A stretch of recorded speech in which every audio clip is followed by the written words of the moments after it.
Bago pa man nga po mga idol magsimula ang Game 5 ng West Finals, patuloy nga pong umiingay ngayon si Anthony Edwards na pinangtatrash talk ang buong Dallas Mavericks.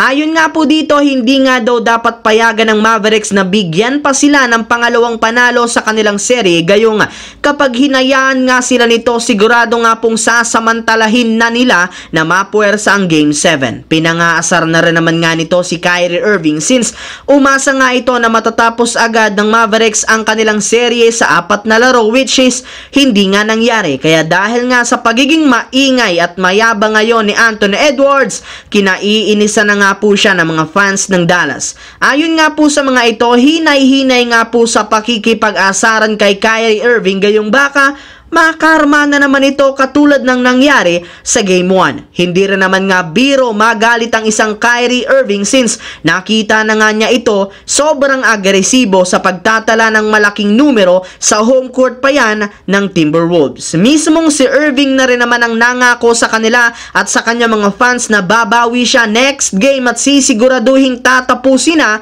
ang serye. Samantala, ayon nga po mga idol sa inilabas na balita ng isang NBA insider, plano nga po ng Lakers na kumuhang muli ng kanilang dating player ngayong off-season. At isa nga sa mga target ay ang pabalikin si Malik Monk ng Sacramento Kings na isang ganap na unrestricted free agent matapos na ang kanyang pinirmahang 2 contract year sa kupunan. Kaya siya na nga po ang magdedesisyon kung saang kupunan siya sunod na maglalaro o kung babalik muli siya sa Sacramento. Ayon nga po sa lumabas na balita, plano nga nitong kumuha ng mas malaking kontrata, which is hindi nga kayang ibigay sa kanya ng Sacramento Kings kahit meron man silang bird right sa kanya. Kaya dahil nga sa kalagayan ni Malik Monk, pwede nga talaga siyang kunin ng Los Angeles Lakers once na magsimula na ito sa free agency. Sobrang nangangailangan nga po ngayon ng 6th man na mapagkakatiwalaan sa pagtatala ng puntos, kaya eto na nga ang pinakasaktong player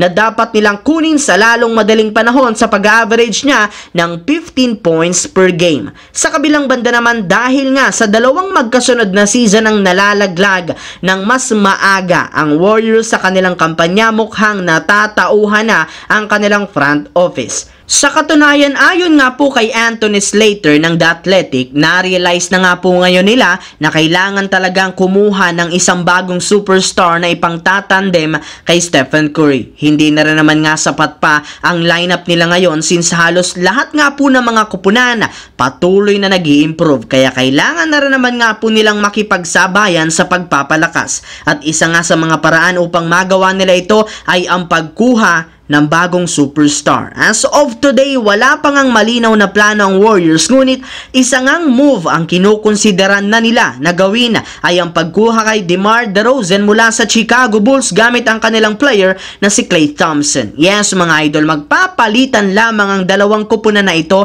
sa isang sign and trade deal. Bali, hindi rin naman nga masyadong nagkakalayo ang kanilang kontrata, kaya mas magiging madali lamang para sa kanila na isakatuparan ito. So yun lamang mga idol ang ating bagong video na ating pinag-usapan ngayon dito. Once again, this is your J-Zone TV. Huwag kalimutang mag-like, mag-subscribe, pindutin ang notification bell sa akin channel para lagi kayo maging updated sa mga videos na pinapalabas ko. Isang malaking shoutout sa lahat mga idol.